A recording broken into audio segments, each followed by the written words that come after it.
안녕하세요. 저는 35살 가스 회사에서 근무를 하고 있는 여자예요. 전 남편과 7년 전에 이혼했고 돌싱녀로 살다가 얼마 전 좋은 남자를 만나서 재혼을 했습니다. 현재 남편과는 동갑으로 몇 년간 저희에게 가스를 납품받는 거래처 식당 사장님이었어요. 중국 음식점을 운영하는 제 남편은 저와 가스 배관 수리 문제로 자주 연락을 주고받다가 연이 닿게 되어 결국 사랑을 하게 되었습니다. 제 남편도 돌싱이었는데 이혼한 지 1년밖에 되질 않아 저와의 만남에 대해 오랫동안 고민한 듯 했지만 결국 저를 놓치기 싫다면서 그날로 저와 남편은 서로에게 사로잡혀버리고 말았네요. 아무래도 둘 다 아이가 없으니 크게 신경 쓰이는 건 없더라고요. 아무튼 그렇게 만남을 이어오던 중 한 번은 남편의 이혼 사유를 물어보니 술 기운을 빌려 괴로운 듯 말하더군요. 전 부인이 자신보다 10살이 어렸는데 결혼한 지 9년 정도가 되었을 때쯤 전 부인이 다른 남자와 바람이 난 걸 알게 되었는데 그런 사이를 오래 유지하고 있었다고 하더라고요. 그래서 자신과의 아이를 갖기 싫어했었던 걸 알게 되었답니다. 그런데 남편은 전 부인을 많이 사랑해서 웬만하면 가정을 지키고 싶어서 그런 모든 사실을 알고서도 억지로 참고 살았는데 집안 곳곳에 일부러 불륜 흔적을 남겨놓았다네요. 결국 더 이상은 못 참겠다 싶어서 이혼했다고 합니다. 그 말을 듣는데 진심으로 전 부인을 많이 사랑한 감정이 전해져 왔습니다. 사실 오래된 거래처 고객이다 보니 상품 홍보를 위해서 영업 직원과 몇 번 방문했던 터라 전 부인을 본 적이 있습니다. 두 사람이 얼마나 금술이 좋았는지 가게 안에는 아내와 같이 찍은 사진이 도배가 되어 있었고 가게 이름도 아내 이름을 따와 지을 정도로 각별한 부부의 모습을 봤었습니다. 그런 두 사람이 이혼을 하니 한 번씩은 다 수근수근거렸고 저도 그중 한 명이었죠. 그런데 그랬던 제가 이 남자와 사랑에 빠질 줄 누가 알았겠습니까? 제 남편은 빨개진 얼굴로 제 손을 잡으며 말하더군요. 내가 원래 해바라기 같은 면이 있어. 한번 마음 주면 정 떼기 쉽지 않은데 이혼 이후로 유일하게 내 눈에 들어온 여자는 당신이라고 제게 고백을 했습니다. 새삼 심장이 쿵쾅대며 설레더군요. 진심인지는 모르겠으나 어쨌든 썩 듣기 나쁜 말은 아니어서 속아주는 셈치고 남편을 받아들이기로 했습니다. 남편은 연애 초반부터 지금까지 항상 달콤하고 부드러운 남자였습니다. 하나부터 열까지 저를 아기 다루듯 감싸주고 보호해 주었어요. 아마도 어린 여자와 살았기 때문에 이런 습관이 몸에 익었나 보다 했죠. 왠지 모르게 전 부인에게도 이렇게 했을 것 같다는 생각에 질투가 나더라고요. 그리고 전 부인 이름을 본따서 만든 가게 상호명이 거슬렸던 저는 바꿔달라고 부탁했지만 남편은 가게 이미지와 홍보를 해둔 게 있기 때문에 바꾸긴 어렵겠다며 저를 설득하더군요. 제게 좋은 말로 웃으면서 얘기하는데 씁쓸했지만 남편의 말도 조금은 설득이 되었고 완고한 태도에 어쩔 수 없었습니다. 그렇게 남편과 저는 좋은 감정으로 만나다가 양가 부모님께 허락을 받았네요. 하지만 둘 다 재혼인 상황이어서 우선 혼인신고를 먼저 했고 결혼식은 조금 미루기로 했습니다. 결혼식만 놀렸다 뿐이지 사실혼 관계였던 거죠. 혼인신고 이후 저는 남편 집으로 들어가 동거를 했고 이미 법적으로 부부였기 때문에 저는 그 남자의 아내로서 그리고 며느리로서의 삶을 살았습니다. 다시금 결혼 생활을 하면서 아내의 역할을 해보니 참 낯설더군요. 혼자 살던 습관에서 벗어나 누군가와 같이 하루를 맞이하고 끝내는 것은 익숙하지 않았습니다. 덜렁거리고 집안일을 한꺼번에 모아서 처리하는 저와는 다르게 남편은 매 순간 깔끔을 떨며 잠시라도 어질러져 있는 모습을 보는 것을 꺼려하는 깔끔한 성격이더라고요. 그렇지만 남편은 싫은 소리 한번 하지 않으면서 특유의 자상함으로 따뜻한 말을 건네주었어요. 여보, 힘들면 내가 할 테니까 그냥 당신은 당신 일만 봐.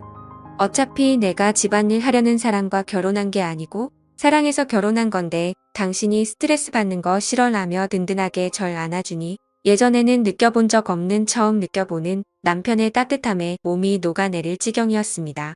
자상함은 개미 콧털만큼도 없던 전 남편과는 달리 저를 아껴주며 보듬어주며 곁을 지켜주고 시댁의 공격으로부터도 잘 지켜줬습니다. 어느 날 시댁에 갔는데 시아버지가 어디 며느리 음식 솜씨 한번 보자며 제게 저녁 식사를 차려보라고 했네요. 집안일은 젬병이었던 저는 예상치 못한 미션에 우왕좌왕하다가 인터넷 요리 레시피를 보며 겨우겨우 재료를 파악해서 만들었습니다. 생각보다 시간이 많이 걸린 탓에 시아버지가 배가 고프다며 나오셨고 제가 만든 음식 맛을 보았는데 갑자기 표정이 변하더라고요. 솜씨가 마음에 안 들었는지 젓가락을 탁 내려놓으시면서 말했습니다. 아가야? 아니 참 내 마흔을 앞두고 있는 너한테 아가야라고 말하기도 참 별스럽구나. 나이를 먹었으면 음식 정도는 할 줄 알아야지. 음식을 업으로 삼는 사람 집안에 시집와서 남편한테 요리도 부려먹을 작정이냐고 말하더라고요. 옛날 아가는 어린 나이였으니 가르치면 된다라고 생각했는데 라고 중얼거렸습니다. 그러자 옆에서 시어머니가 시아버지에게 눈치를 주었지만 시아버지는 아랑곳 않고 제 면전에 대고 계속 나이 얘기로 제 상처를 후벼파면서 상처가 되는 말들을 쏟아내시더라고요. 그걸 보다 못해 남편이 한마디 하더군요. 그만하세요, 아버지. 제 아내 앞에서 하실 말씀은 아니잖아요. 어딜 그딴 여자랑 제 아내를 비교하세요? 아버지께서 2번 다시 이런 말씀하시면 앞으로 다시는 찾아오지 않을 겁니다. 라며 통쾌한 사이다를 날려주었는데 얼마나 고맙던지요. 저런 아버지 밑에서 어떻게 우리 남편 같은 아들이 태어났는지 그야말로 놀랄 노자였습니다. 남편이 이렇게 나오니 저도 더 잘해야지 하는 마음이 커지더라고요. 전 남편과의 이혼 사유가 시댁과의 갈등이었던지라 재발 방지 차원으로 저는 긴장을 늦추지 않고 건성으로나마 그냥 아버님 성격을 내내 맞춰드렸습니다. 어색한 분위기 속에서 저녁 식사를 마친 후 어머니는 틀어져 버린 부자 사이가 마음에 쓰이셨는지 술상을 봐오셨습니다. 시아버지와 남편은 잔을 주고받으며 얘기를 나눴고 저는 시어머니와 부엌에서 과일을 먹으며 얘기를 하던 도중 깜짝 놀랐습니다. 사실은 얼마 전 맏며느리였던 아이가 우리를 찾아오지 않았겠니? 라고 말하더라고요. 다시 우리 아들이랑 합치고 싶다면서 도와달라고 무릎까지 꿇고 간절하게 말했답니다. 시아버지가 맏며느리를 싹싹하고 애교가 많아서 많이 예뻐했었다고 말하시더군요. 그러면서 시어머니는 바람난 며느리 난 그렇게 용서가 안 되는데 니네 시아버지는 전혀 아랑치 않고 사람은 누구나 실수할 수 있는 법이라며 달래기 바쁘더라고 라고 시어머니께서 귀띔을 해주시는데 어쩐지 식사 내내 저와 그 여자를 비교를 했던 거구나 싶었네요. 황당하고 불쾌해서 귀가 더러워지는 기분이었습니다. 바람은 실수고 음식 솜씨는 실수라고 봐주시기 어려웠던 건지 벼랑간 바람난 며느리 뭐 예쁘다고 비교질 해대나 싶었는데 이미 맏며느리의 수작질이 깔려 있었던 겁니다. 밤이 깊어가자 시부모님은 자고 가라고 제안하셨습니다만 저는 시아버지가 거북했죠. 그래서 저는 남편과 함께 집에 가겠다며 단칼에 거절했습니다. 저는 취한 남편을 대신해서 운전대를 잡았고 시부모님께 인사를 드린 후 차를 출발시키고 한참 주행하고 있는데 갑자기 남편이 속이 울렁거린다며 차를 잠시 세워보라고 하더군요. 남편은 내리자마자 속을 비워냈고 목이 마르다며 등을 두드리고 있던 제게 건너편 편의점에서 물 좀 사다 달라고 부탁했습니다. 저는 알겠다고 잠깐만 기다려보라고 말하고 편의점으로 가기 위해 파란불에 건널목을 건너던 찰나 브레이크를 밟는 소리와 동시에 그 자리에서 쓰러지고 말았습니다. 하필 신호를 지키지 않았던 차에 교통사고를 당하고 말았던 거죠. 남편은 술이 확 깼는지 놀라서 달려왔고 쓰러진 저는 병원에 실려가 온갖 검사를 마친 후에 입원을 하게 되었습니다. 의사 선생님께서는 다행히 심각한 건 아니지만 인대 쪽에 문제가 생겨 당분간 다리를 쓰긴 어렵다고 말하더군요. 답답해도 나중에 고생하지 않으려면 몇 달간만 잘 참으라고 했습니다. 그렇게 친정 시댁 식구들은 제가 교통사고를 당했다는 소리에 한달음에 달려오셨고 남편은 다 본인 탓이라며 그때 아내한테 물 심부름만 시키지 않았으면 교통사고 나지 않았을 거라고 울면서 자책했습니다.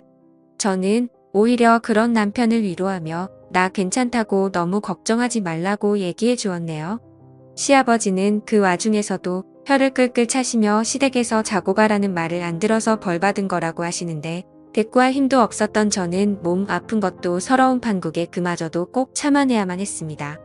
남편은 그 후로 병원에서 먹고 자고 하며 전보다 몇 배로 제게 신경을 써주며 잘해줬습니다. 다리가 불편해서 밥도 제대로 못 챙겨 먹을까봐 손수 떠먹여주고 난 후에야 가게를 나갔고 하나부터 열까지 다 챙겨주더라고요. 남편이 허구한 날 씻겨주고 재워주고 먹여주니 정말로 아기가 된 느낌이었습니다. 저는 보험 때문에 5인실에 입원했는데 주위 사람들이 하나같이 신랑 너무 잘 만났다며 부러움을 샀어요. 일도 안 가고 남편과 깨소금을 풍기며 같이 있으니 오히려 더 행복한 나날이었습니다. 그러던 찰나 어느 날 남편이 퇴근을 하고 찾아와서 무거운 얼굴로 저를 바라보았습니다. 여보, 나 사실은 요새 가게 매출이 많이 떨어져서 지방에 계신 스승님을 좀 찾아뵈어야 할 것 같아. 가서 신메뉴 개발 조언도 좀 얻고 여러 가지 방안도 연구할 겸 한 일주일 동안은 다녀와야 할 것 같은데 어떡하지? 그 말에 조금은 서운했지만 내색하지 않고 괜찮다고 잘 다녀오라고 했습니다. 어느 정도 다리도 많이 나았고 목발 쓰면 거동도 할 만하다고 애써 웃어 보였어요. 남편은 제가 맘에 쓰였는지 떠나간 일주일 동안 저를 돌봐줄 친정엄마에게 용돈을 챙겨드렸고 의사와 간호사 선생님께도 잘 좀 봐달라는 얘기를 남겨 일주일 동안 출장을 가게 되었습니다. 매일 같이 붙어있던 남편이 있다가 없으니까 허전하더라고요. 주위에 같이 입원한 환자들도 하나같이 신랑은 어디 갔냐고 찾았습니다. 저는 자초지종을 설명하고 틈만 나면 목소리라도 듣고 싶어 전화를 걸었지만 받지를 않았고 몇 분 후 당분간 연락이 어려울 것 같다며 일 다 끝나고 연락하겠다고 제게 장문의 톡만 보내왔습니다. 이해는 하지만 남편의 빈자리가 컸던 저는 기분이 좀 그렇더라고요. 뭐 얼마나 바쁘길래 전화도 제대로 못하나 싶었습니다. 하루 이틀은 그래도 어떻게 버텼는데 3일 4일이 지나니 정말 보고 싶어서 도저히 못 버틸 지경이었습니다. 제가 이렇게 남편을 사랑하고 있는 줄 짧은 헤어짐으로 알게 되었네요. 그 사이 저는 담당 주치의에게 퇴원을 희망한다고 말을 하였고 의사도 퇴원을 해도 좋다고 허락을 받았습니다. 마침 남편이 돌아오기 하루 전날이라 오전 중 퇴원 수속을 받고 집으로 갔죠. 그런데 뭔가 이상한 기운이 감돌았습니다. 거실에는 너저분하게 쌓여져 있는 병들이랑 캔 그리고 치워놓지 않은 마른 안주들이랑 널브러져 있었고 부엌에는 반찬통이며 김치통이며 뚜껑이 열려진 상태로 방치되어 있었습니다. 안방에는 침구류가 흩어져 있었고 화장실은 쓰레기들이 굴러다녀 하수구가 막혀서 물조차 제대로 내려 가지를 않더라고요. 분명 남편의 성격상 깔끔한 상태로 집안이 잘 정리되고 있을 줄만 알았는데 이게 어찌된 영문인지 알 수가 없었습니다. 저는 저를 케어해 주시던 친정엄마와 함께 역한 냄새를 참아가며 불편한 몸을 이끌고 조금씩 청소를 시작했고 한참 고생을 해서 간신히 집 상태를 되돌려 놓을 수 있었습니다. 저는 석연찮은 마음을 뒤로한 채 친정엄마를 돌려보냈고 혼자 침대에 누워 내일 올 남편을 깜짝 놀래켜주기 위해 이런저런 이벤트를 생각하고 있었는데 갑자기 새벽 2시쯤 도어락이 열리는 소리가 들리며 누군가가 들어오는 소리가 나더라고요. 잠이 들락말락했던 저는 순간 정신이 확 들었고 숨을 죽이고는 잔뜩 겁을 먹은 채 힘들게 몸을 일으켜 조용히 방문 쪽으로 다가갔습니다. 자기야, 우리 집 이렇게 깨끗하게 청소하고 공항 갔었나? 라는 여자 목소리가 들리더라고요.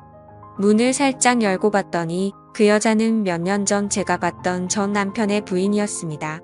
순간적으로 너무 큰 충격을 받았고 도대체 왜 제 남편이 전 부인과 함께 우리 집으로 들어온 거지라는 생각과 동시에 가슴이 두근대기 시작했었죠. 즉각적으로 안 좋은 예감이 들었습니다. 전 부인이 뺀질나게 시댁에 드나들더니 기어코 우리 남편을 유혹을 했나 싶어 숨이 막히는 기분이었습니다. 남편은 뭔가 꺼림직했는지 주위를 둘러보는 듯 하다가 이내 방을 향해서 오더라고요. 저는 순간적으로 저도 모르게 장롱 속으로 일단 급하게 몸을 숨겼습니다. 이내 안방 불이 켜졌고 그토록 그리웠던 남편이 제 눈앞에 들어오더라고요. 그런데 표정이 너무 어두워져 있었고 제가 알던 남편이 맞는지 의심스러웠습니다. 이내 방을 둘러보더니 촉이었는지 어딘가로 전화를 걸더군요. 여보세요? 김미나 환자 보호자 되는 사람인데 혹시 김미나 씨 퇴원했나요? 라고 묻는데 심장이 쿵쾅쿵쾅 떨렸습니다. 남편의 어두운 표정을 보고 있으니 뭔가 제가 죄를 짓고 숨어있는 건가 싶고 두렵더라고요. 남편은 전화를 끊으며 앞에 있는 전 부인한테 말했습니다. 큰일 났어. 아무래도 우리 집사람 퇴원한 것 같아. 집안 청소 싹 하고 집에 없는 걸 보니 친정에 간 것 같은데 너 이제 돌아가. 그리고 내 뜻대로 일주일 동안 이별 여행 다녀왔으니까 완전히 우린 끝난 거야. 알겠지? 라며 전 부인의 어깨를 부여잡더라고요. 순간 판단력이 흐려지며 머리가 새하얗게 멍해졌습니다. 이별 여행, 이게 무슨 말인가요? 이별 여행이라니요? 다들 생각하듯이 남편은 일주일 동안 지방에 있는 스승님께 간다는 말은 거짓말이었습니다. 사실은 전 부인하고 일주일 동안 이별 여행을 갔다가 왔던 거였죠. 그것도 교통사고 나서 병원에 입원하고 있던 저를 내팽겨두고 말입니다. 그 말을 듣는데 배신감에 눈물이 나고 손이 부들부들 떨리더군요. 믿었던 남편의 배신의 치가 떨렸습니다.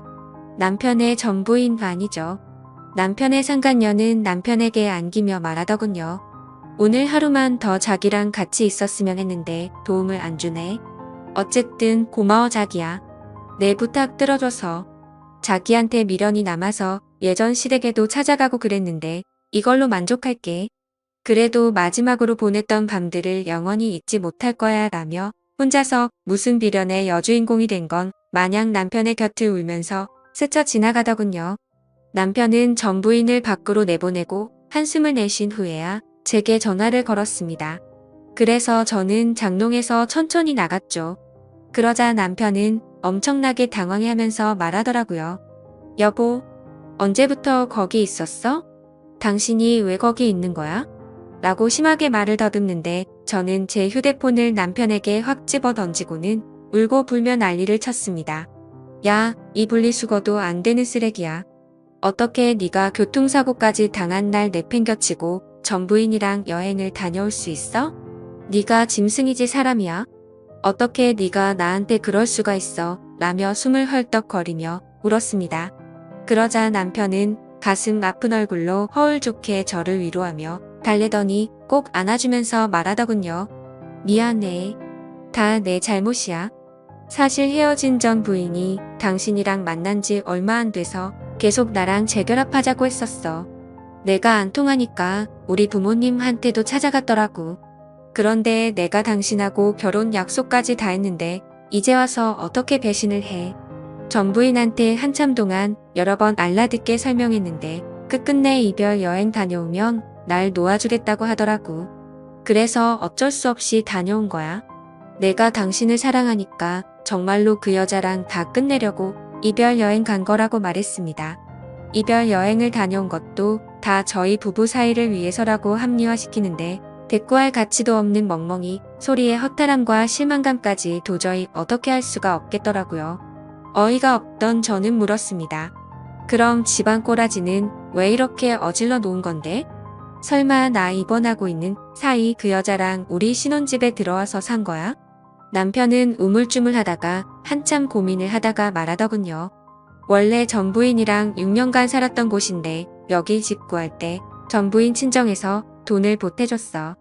전 부인 귀책 사유로 이혼하게 되면서 나한테 다 넘겼었는데 바람난 남자와 헤어지고 갈 곳이 없다며 찾아왔더라고. 그래서 당신이 입원하고 있는 사이 이 집에서 잠시 있게 해준 거야. 그냥 나도 모르게 좀 불쌍하더라고. 그래서 저는 지금 그걸 말이라고 하냐고 따져 물었습니다. 옛날에 그 여자 집에서 돈 좀 보태줬다는 걸 빌미로 나랑 신혼생활을 하고 있는 이 집에 그 여자를 들여놓다니 말이 된다고 생각해? 그리고 그것만으로도 용서가 안 되는데 이별 여행까지 갔다니 말이 되냐고. 내가 만약 교통사고 안 났으면 어쩌려고 그랬냐? 이런 걸 보고 하늘이 도왔다고 하는 건가? 난 이들 절대로 용서 못해. 가만두지 않을 거야 라고 말했죠. 제가 속이 좁은 건지 모르겠지만 이딴 짓을 벌인 남편을 도저히 이해할 수가 없고 용서할 수가 없었습니다. 이별 여행 어디서 그럴듯한 말로 불륜지를 포장하는지 그따위 건 개나 주라 그래요. 그들에게 로맨틱했던 일주일의 시간을 아무것도 모르고 남편을 그리워하며 보냈던 걸 생각하니 더욱 울분이 치솟았습니다. 저는 악에 받쳐 소리를 지른 후 남편의 만류를 뿌리치고 자리를 박차고 나와 목발을 짚고 새벽 밤거리를 울면서 걸었네요. 여태 흘린 눈물 모은 것보다 더 펑펑 쏟았던 것 같습니다. 그토록 사랑했던 내 남자의 극단적인 행동에 충격을 받은 저는 친정집에 머물면서 결국 남편과는 시간을 갖자고 했네요. 남편은 틈만 나면 찾아와서 제게 당신이 생각하는 그런 일은 전혀 없었다고 싹싹 비는데 마음이 돌아선 저한테는 남편의 모든 행동이 믿음이 가지 않았습니다. 그러자 남편이 말하더군요. 그 여자랑 끝났다는데 왜 내 말을 믿지를 못해? 당신이 나 없이 살 수 있을 것 같아? 당신이 지금 날 못 믿고 이렇게 헤어지면 지금 나한테 이렇게 대한 걸 후회할 거고 그 여자처럼 날 다시 찾게 될 거야.